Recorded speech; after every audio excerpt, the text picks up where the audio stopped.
Good evening.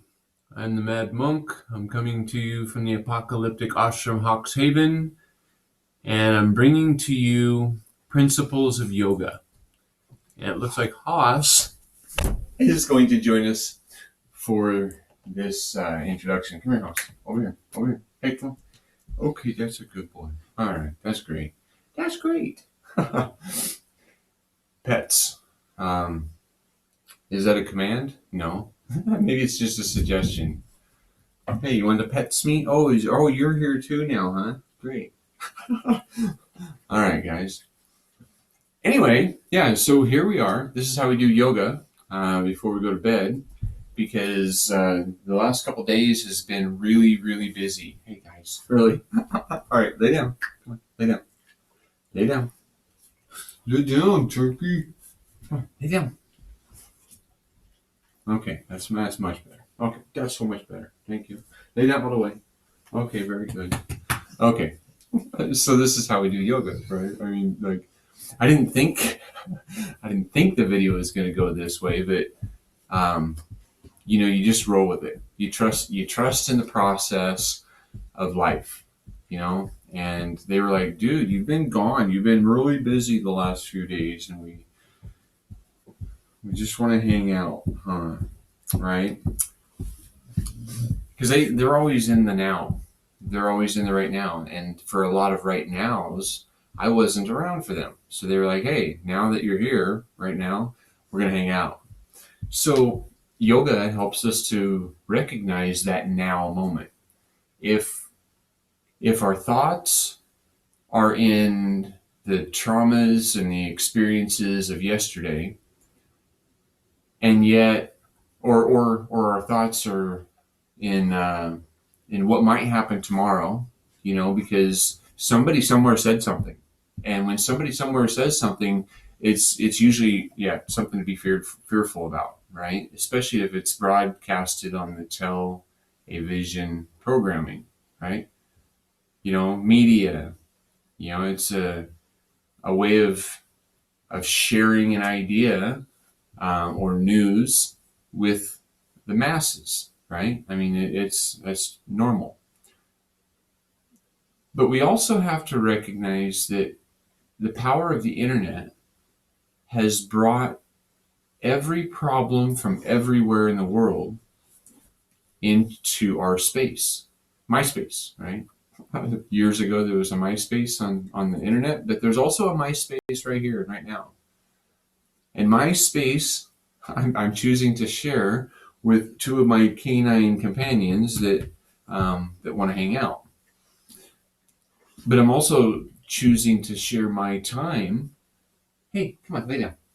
You're just too much right now. Okay, thanks. Thanks. I'm also choosing to share my time with you because I'm, guys, you're just a little too much. It's a little too much right now, right? Okay, what do we do here? See, there's decisions to make. I mean, and Haas is like, "Come on, Dad, we're we're here to help you." And I think they are. They're here to help me. So I just need to learn to ignore these distractions and keep focused on you, the video. Right? Okay, so yoga. It's kind of, there's another video I made. It's called the Who, What, Where, When, Why, How Yoga Brings You to the Now. And in that, I talk about the exactly those, right? But I didn't have really a chance to show you how to integrate yoga into your life. And so after you've been working for a few days or even one day, right, or even a few hours, and you've been doing strenuous labor, or you've been sitting in a sedentary position, I mean, maybe you're behind a computer desk for some time, you don't have a chance to move your muscles and your body the way it wants to be moved. People got this restless leg syndrome.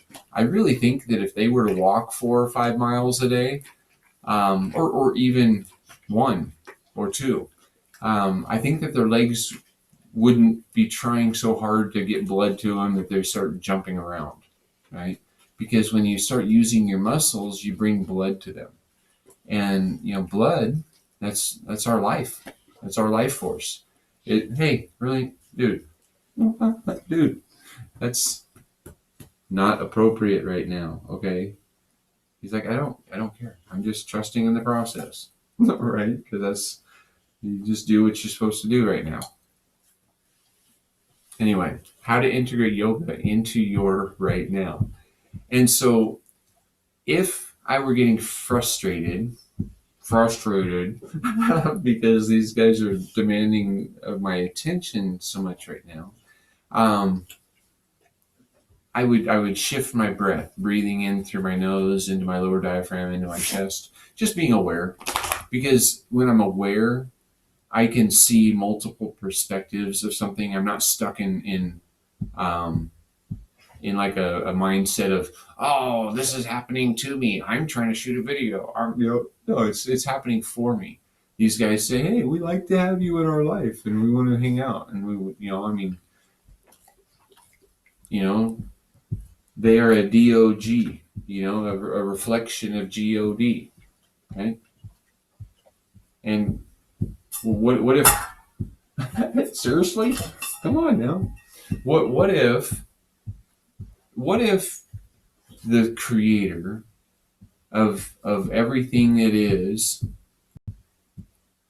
in everything, right? Is in everything, is in her, is in him, is in me, is in you, is in everybody that you know, and everything that you know that has been created in this experience. There's an aspect of God in it.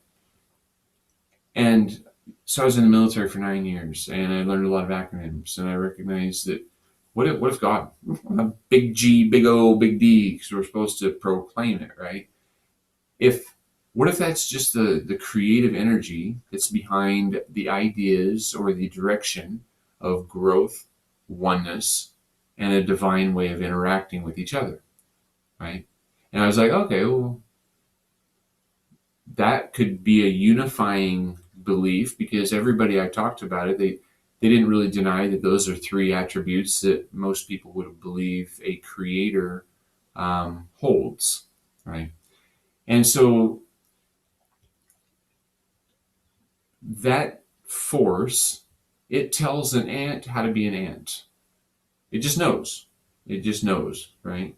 And it tells a beaver how to be a beaver, and a deer how to be a deer. And so we don't call those animals, we don't call a dog being, because he's just being a dog, right? That's just it's a given.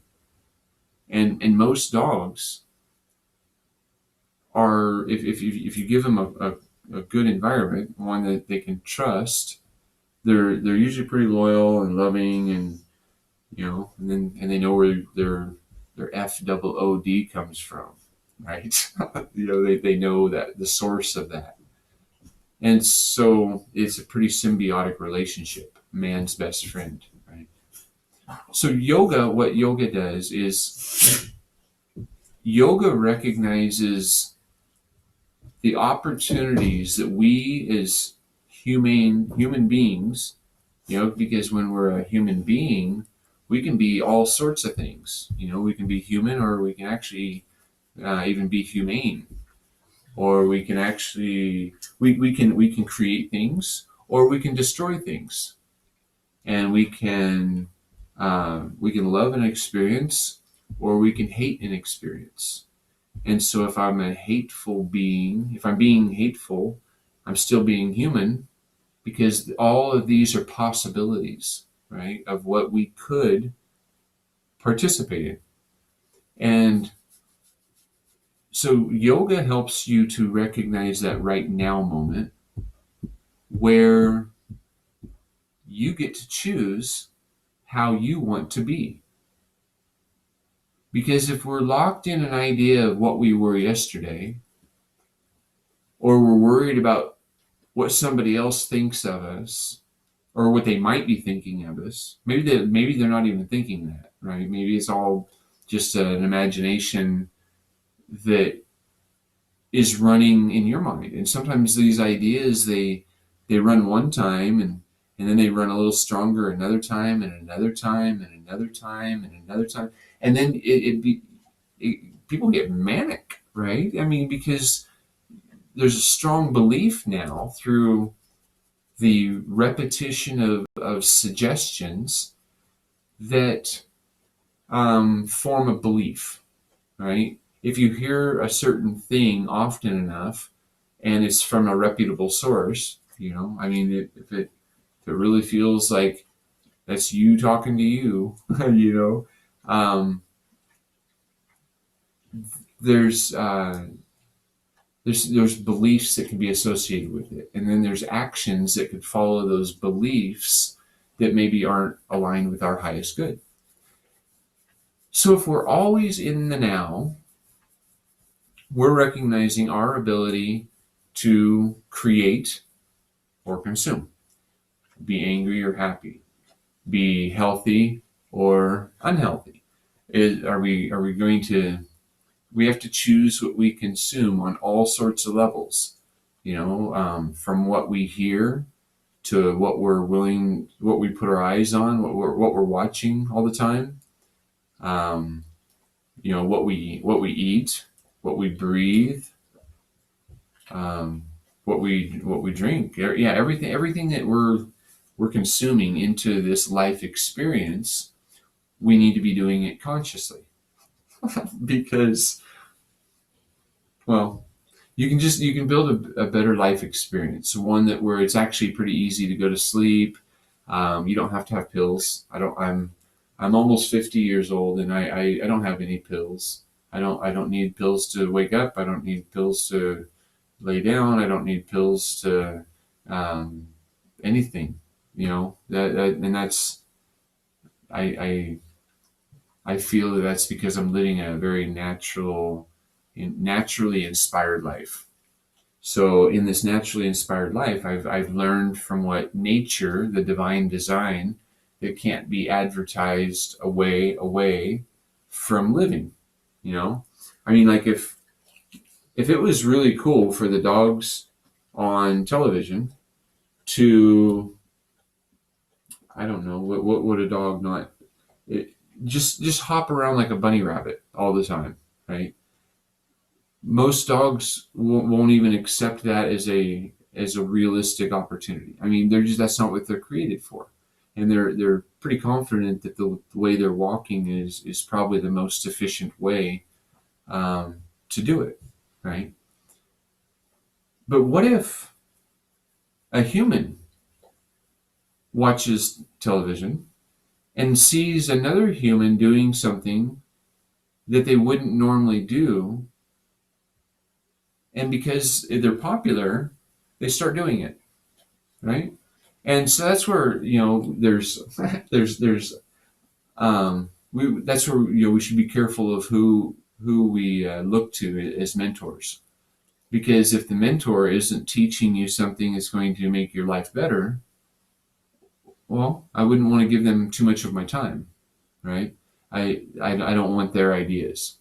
Like I learned how to do or how to be meditative, be heavily meditated from from a happy monk, and I go by the mad monk, but it's not because I'm mad. It's just because I live in an apocalyptic experience. I'm turning desert wasteland into an oasis, and I'm showing alternative ways of how we can live without perpetual debt and struggle to exist.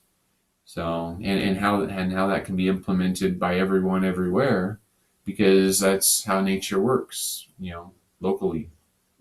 Luckily, locally happens for everyone everywhere, right? Yeah. So anyway, so that's what I've been doing consciously, because I recognize there are some problems in the world.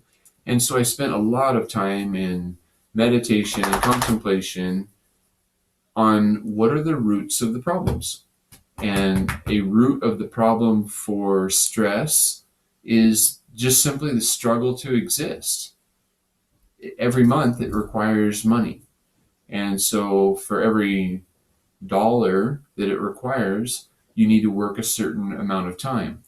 Well, sometimes the environments that people are being asked to work in are absolutely horrible, right? I mean, I've had some bosses that would like scream at you, and If you were 1 minute late, you better not be 1 minute late because you're fired. We'll get somebody in here tomorrow to replace you. Actually, we won't even wait till tomorrow. Somebody will be here within an hour to replace you.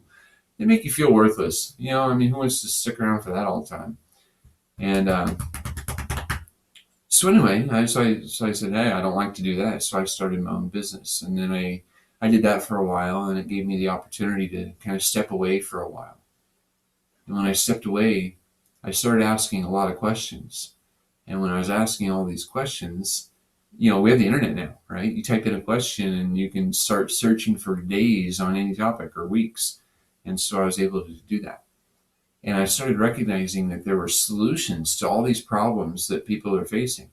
Because if a certain intention has action that follows it by a lot of people, and it manifests something desirable, well, we should be sharing these ideas all around the globe so that locally we can be doing these things, right? And so I live out here in the desert, and I've learned to work with the land, and it has taught me what I'm sharing with you. And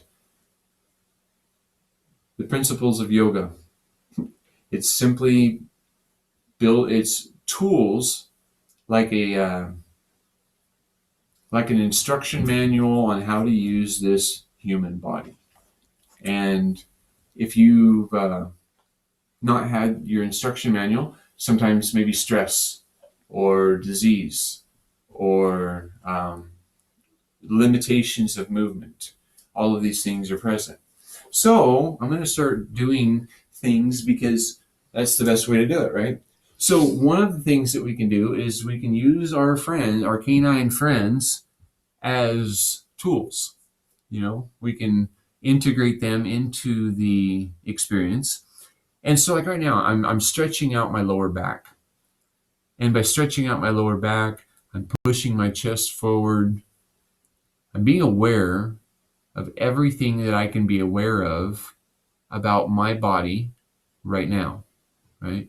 Okay, so, and this is how you implement it into your life, is every time you remember to breathe, shift your breath, breathing in through your nose, filling up your lower diaphragm first, and filling into your chest, and then exhale completely, effortlessly out of your mouth, letting go.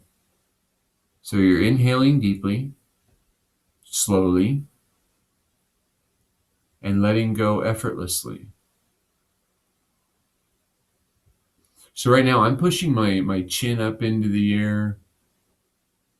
I don't know if you can see it real well. I'm pulling back on my toes, so I'm stretching those out. I'm pushing my shoulders kind of out, and I'm elongating my spine. So I'm kind of rolling. I'm just giving my spine as much movement as I can give it right now. And then I'll twist a little to the right, a little to the left.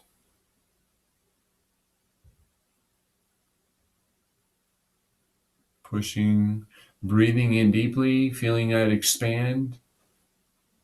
And then exhaling completely and pushing a little farther into it. And then breathing in, and relaxing and finding a balance. And now this is going to be a unique one because I haven't done this exercise, but spiral twisting. So spiral twisting is something that we can introduce. And let's see, how are we going to do this? Normally it's not quite like this. So let's put one leg over the other. If you've got a dog here, you can do this on the floor too. Then you're going to reach with your elbow and push off of your knee and reach and turn around, looking over your shoulder. I don't know how that's going to work for the audio, but we're going to pretend that I'm looking back at that wall over there where my hammock and blanket are. So anyway, and then we do both sides. So I mean, if we're going to do something one way, we do it the other way too. And so I mean, like, not to this extreme, but while you're standing in line at the store, one of the things you can incorporate is if you have your hands together like this. You have your hands together, and you might just be touching your hands, right? Or you might be pushing all the way so you can feel your whole body engage, and that helps you to burn calories. It helps you to strengthen your body. It helps to warm your hands, because when you extend your action all the way out as far as you can, and then you engage as hard as you can, like as strongly as you can, and then maybe even vary the amount of pressure that you put between your fingers, like different fingers. So you're pushing all the way, and then you're increasing the amount of pressure to a specific finger, right? And then whenever we've engaged like this, and we're engaged all the way into our core, maybe you can even tighten up your core muscles. My feet are touching like this, and so I'm pushing in. Hey, no. I'm pushing in on my feet, and so I'm engaging my legs and my hips all the way up, right? And so then I've taken, and if I've been pushing for a while, maybe then I want to pull, right? And so I'm going to interlace my fingers. I'm going to move my feet on opposite sides, and then I'm going to pull. And I'm going to pull. Watch out, dude. All right, go lay down. Out. All right, go boy. Go that way. Go that way. Good job. All right. Dedicated to you now. So that's one of the things that we can do. We can work out anytime. Yoga is the original anytime fitness, and yoga in its origins is learned by watching nature. That's why many of the he's wanting to play.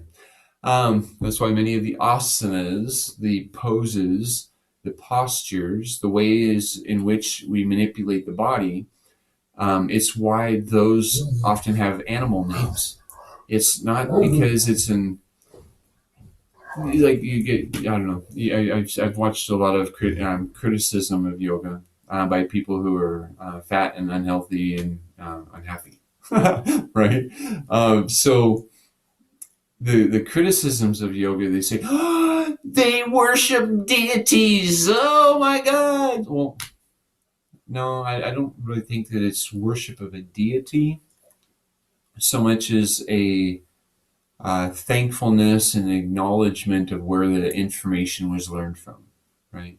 And so an animal shares a divinely designed message about a certain topic, right? Like the beaver. Beaver is water conservation and habitat management, right? Prevents erosion and fire and floods and drought and famine and homelessness and all these good things that the beaver is really popular for, right? And so maybe if I don't know of a beaver pose. I'm sure there is one, but it's probably having to do with swinging your butt around because he's tamping in the mud, building dams. Maybe it's where you would open your mouth really wide and exercise your jaw muscles because he uses that to cut down the trees. Do we look at the beaver as a god, or do we just see that God's message about how to shape landscape can be learned by watching the beaver? right? So, oh, these guys. Anyway, and several of the things with yoga. So we're creating balance. We're we're flexing our we're flexing our boundaries where we thought we were before. And so like right now, if I was resting all the way on my heels, this would be a pretty easy way to sit, right? But we're not always looking for easy when we're doing life, because the easy path is the path of least resistance, is boring, right? You're just not going to end up anywhere. So instead of doing that, we just raise up just a little bit. And by raising up just a little bit, we can quickly recognize that we say, oh, all right, I'm not in that position very often. And when I'm not in that position very often, the muscles right there are not developed in a way that they're going to be able to be used for very long, right?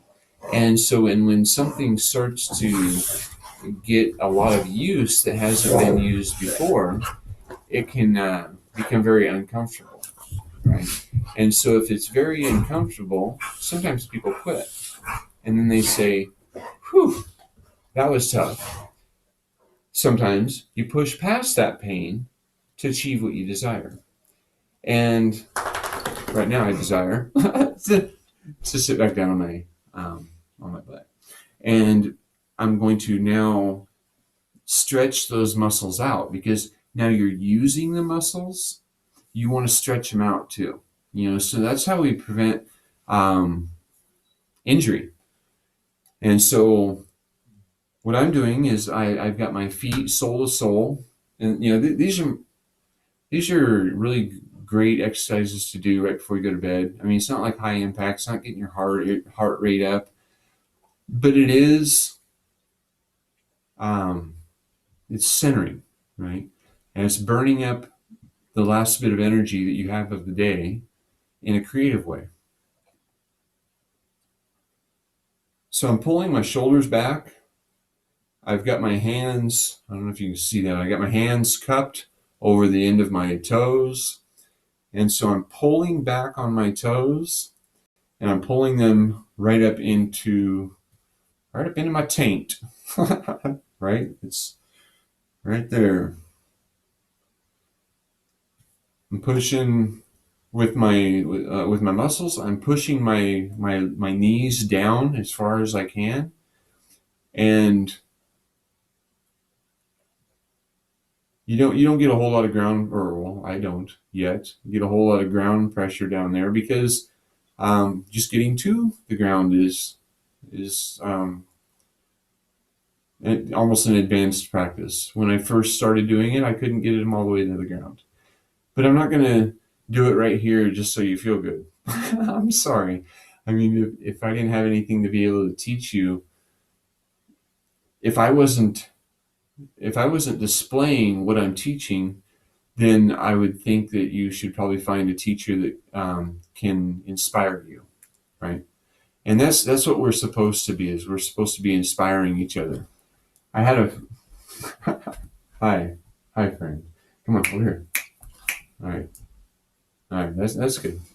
I have a friend who I thought was living a really cool life. Just basically a nomad, a traveler, and I said, I'm really jealous of your life. And he said, well, don't be jealous, be inspired. He's like, because if you do certain actions, you're going to achieve probably similar results, right?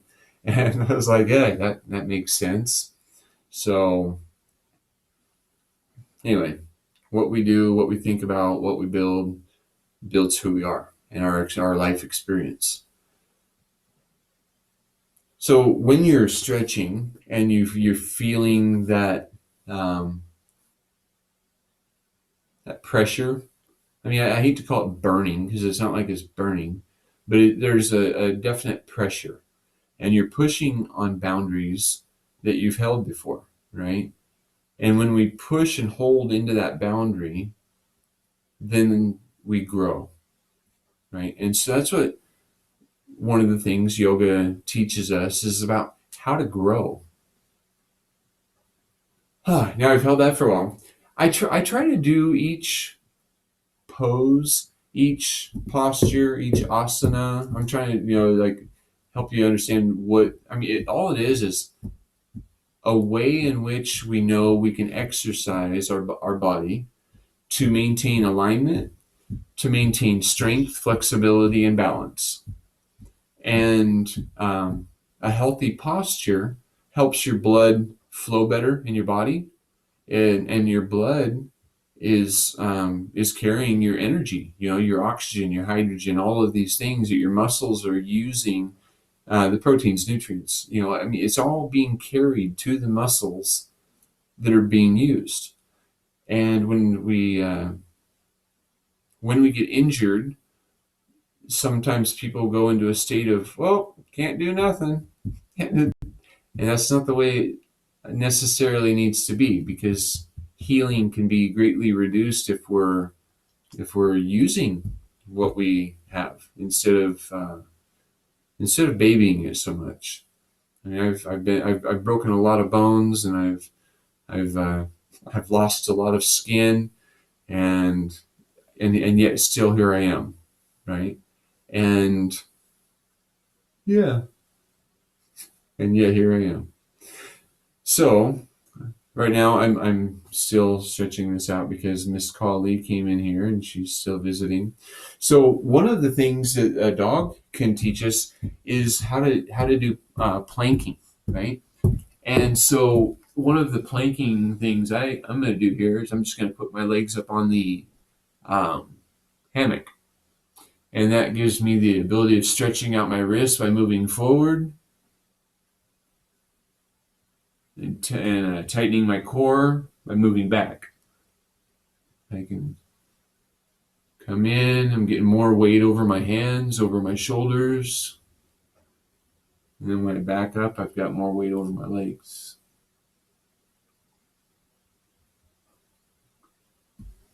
Forward. Then you want to go to side and side.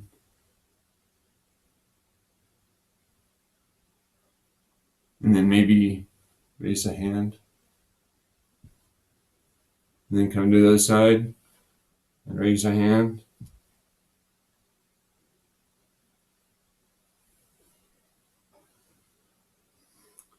There's a posture. Let's see, I'm going to do this sideways, I think. So like a cow, think of an old cow out in a farm, and the farmer's been working him for quite some time. Here, lay down, all the way. Hops, lay down. Lay down all the way. All the way. Okay, that's a good boy. Okay, so in cow, you're pushing your belly down. You're depending on how on your level of fitness, depends on how much weight you're going to have on your knees. And if you want to increase the workout, you're going to raise your knees up a little bit, right? You don't have to, and you're going to come all the way, to your toes, or you can be on the ball of your foot. Either one. It's your choice. I'm providing options, different ways of doing things. And so when you're doing this, you're also looking up as far as you can. And while you're doing that, you're also looking up with your eyes as far as you can. Hops, lay down. Lay down all the way. All the way. Lay down all the way. That's good. That's great. Okay. So, and whenever we turn left doing something, if you can remember to bring your eyes as far left as you can, right? And if you do that to the left, you should also do it to the right. Or when you go down, when you move your face down, try to remember to look down first. Look down, and then follow it. So if I'm gonna look right, or if I'm going to move my head to the right, I'm going to look right and then follow it. And then I'm going to push it as far as I can. So we'll be going through neck exercises too, but just trying to introduce a lot of different ones. And it should flow however you want it to flow. Normally we start off with a meditation. This is more just an instructional video. This isn't like a follow along. I've got others like that elsewhere. This is more of a sharing of an idea and what yoga actually can offer you. And, because I think there's a lot of confusion. I have friends that they say that they want to learn yoga, and so they're asking me like when we could do yoga together. And I'm like, well, I don't go to classes. I teach classes, but I don't go to classes to do yoga because I've learned how to integrate yoga into my life. And so like right now, I can be planked out over here on the dogs. And if I was thinking that this plank position is too easy, I could just raise up an arm, right? And I could spread my hands all the way apart. And I could raise up a leg back over here, right? and you can lose balance because you're only on two limbs, right? And you can stretch as far as you can. You push as far forward and you push as far back. And it looks like I'm flying out of a vortex. Oh. And if you've done it one way, then you want to do it the other way too, right? And so we learn balance. We're learning to burn up some energy. And it's kind of fun to to do stuff like that, And when we do stuff like that, we're pushing ourselves a little bit farther every time that we do it. Because the more times you do something, the better you're going to get at it.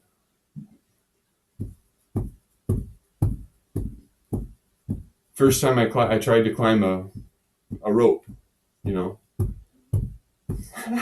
I grabbed and I kind of jumped up and I didn't go very far. But I've been eating a lot of candy bars, I've been watching a lot of cartoons. I wasn't doing much running around. I had a bicycle, but luckily back then they didn't call kids like that fat. They just called them husky. So shopped in the husky section at the store, And then I started realizing that, well, if other people can do it, maybe I can do it too. And so I kept on trying, and I kept on trying, and I kept on trying, and I kept on failing until one day I didn't. And I was like, sweet, I'm glad I didn't quit yesterday. I'm glad I didn't quit trying yesterday, right? Because now I can do it.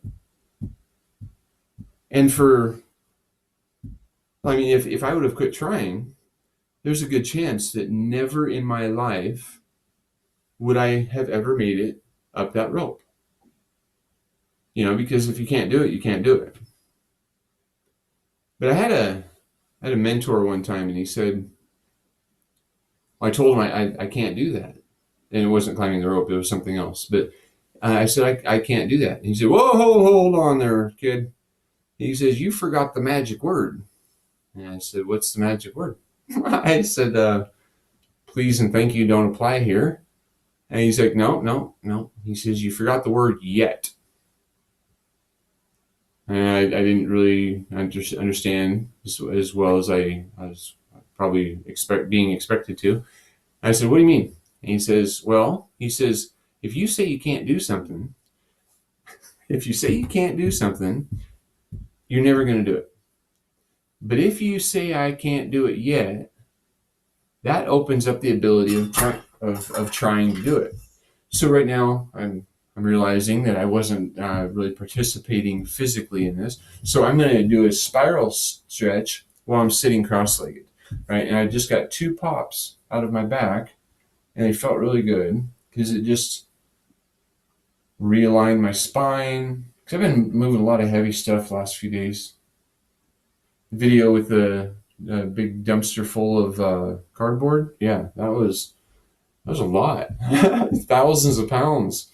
Um, anyway, he said, he says, if you say yet, it opens up the possibility that you still might be able to do it, or that if you say yet, somebody might be willing to give you a tip or a trick on what they're wanting what you're wanting to do, because maybe they can already do it, so they can give you a tip on how they did it. I was like, oh, that makes sense. And so I've learned to never say I can't do something, because I don't know if I can't do it. I don't know what my limitations are, because I didn't used to be able to turn all this far around, because I was going to the chiropractor every couple weeks. And by going to the chiropractor, I was learning the stretches. I was learning how to pay a bunch of money to somebody who was doing something I could and should be doing for myself. And finally, that's a chiropractor that I was going to. He said, he says, you already know all these positions. And I said, yeah. He says, start using them more often. He says, drink more water, and work on your core strength. He says, but if you increase your flexibility and you increase your strength, you're going to be supported by your core set of muscles rather than bone on bone, right? You're going to lengthen your spine back up. That's why people shrink with age, is because their muscles start going away. And so then their spine is starting to stack onto itself, right? It's becoming more of a staff than the ability of moving, right? It's atrophy.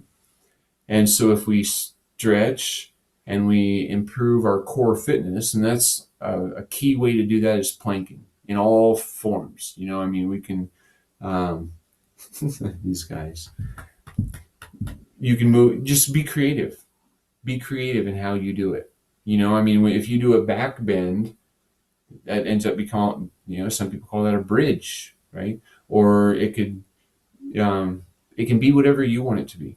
This is your masterpiece of what it is to be a human being, right? And so if we're always shifting our breath, if we're always aware of the right now moment, if as many of those as we can be conscious to, we're going to be choosing things of growth, right? And so like right now, I'm recognizing that my shoulders are still a little tight.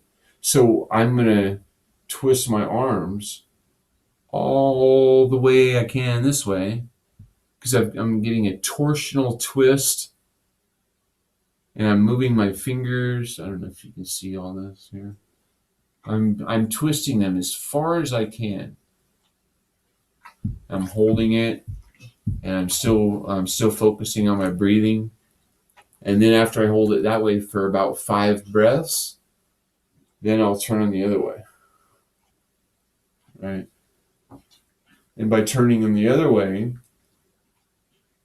it's it's a really good stretch. It's maintaining flexibility and ranges of motion all the way through your arms. And so another thing is we can reach all the way up with one, and kind of you can motion it around, just kind of explore that. It doesn't have to be just one way. It's however you're finding growth. Okay, that's enough. Thanks. And then do it the other side.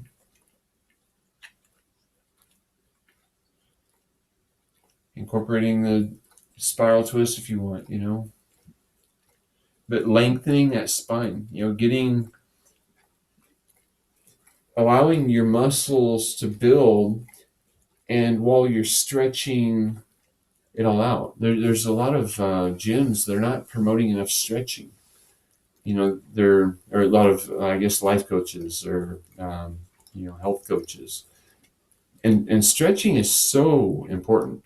It gives us flexibility in our life. And also, I believe it increases the flexibility of our mind, by opening us to ideas maybe that we haven't yet considered. I never knew who I was going to be right now. When I was younger, I was advertised into a way of thinking that I should fill in X, Y, Z because of what I've experienced so far. But then stress taught me that that is like the number one killer.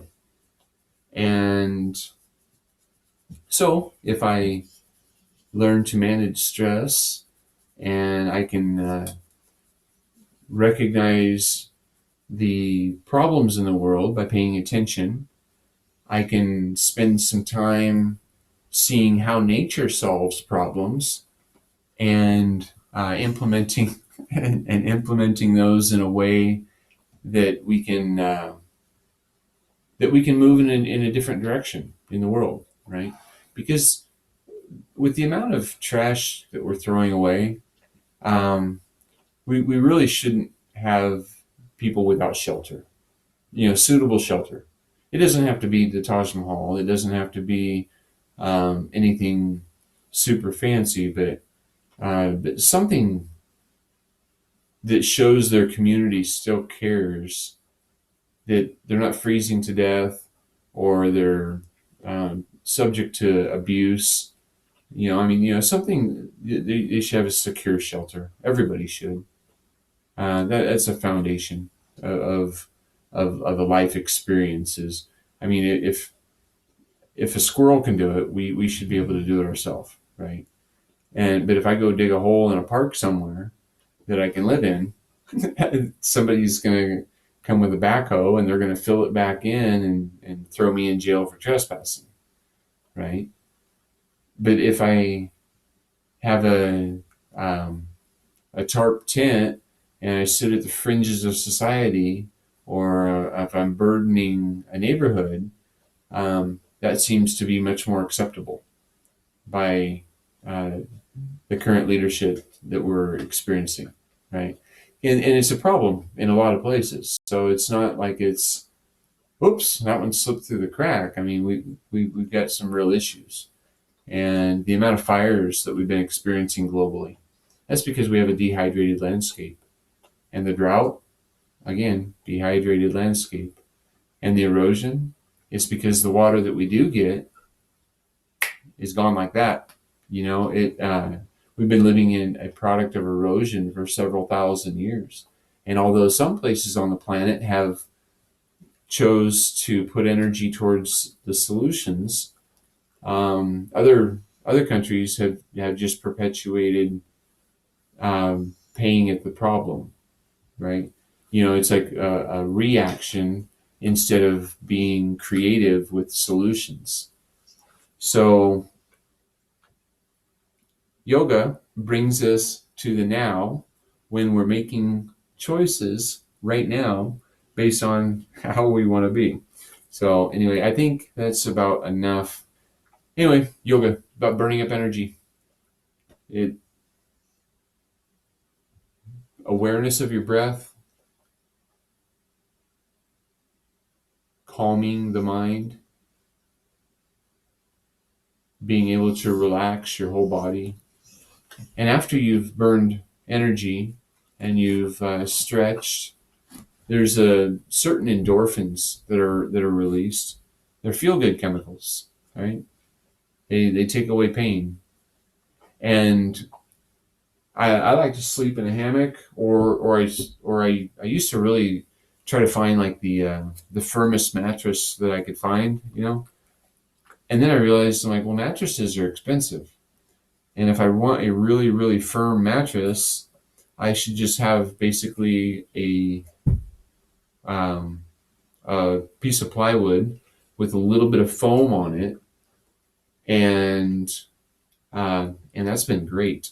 I got rid of all my back issues, all my back pain between yoga, sleeping on a hardwood floor with a pad, or sleeping in a hammock. That's been fantastic, and it's way less expensive than a normal bed. And if I had a bed in here, I wouldn't be able to be bringing you a message about doing yoga on the floor with my dogs, right? And so there's other videos on meditation. I won't go too much in on that. Yoga brings us the foundation of life. And you don't have to dress a certain way. You don't have to go and do it a certain way. The meditation that usually starts off yoga is just to bring you into the space, so where you're not worried about everything that's going off elsewhere. It makes it to where you're focused right now on what you're doing. Usually at the end of the yoga class, we just lay down, and we let go, and we relax. You relax everything in your body, and you just focus on your breath. And you're recognizing that there's certain things in life that you can control, and there's certain things in life that you can't control. And if you're controlling everything that you can control right now in the best way that you know,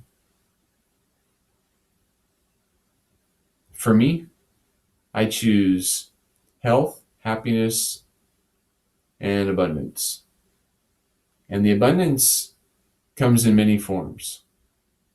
Abundance of experiences, abundance of the resources that I need to be able to achieve the project that I'm doing, abundance of friends and family that want to participate and co-create. Yeah, abundance of my animals enjoying some time with me, and if I'm constantly focused on those abundances and the gratitude that I have for everything, I mean, I'm healthy and I'm happy and I'm pretty productive in a lot of the things that I'm doing. And so what else is there to life, right? We need to learn how to be happy right now doing what we do. Because if we're not happy right now doing what we do, we sometimes we suffer depression, or we suffer anxiety, stress. And that's no way to live, huh? That's no way to live, Hasaru.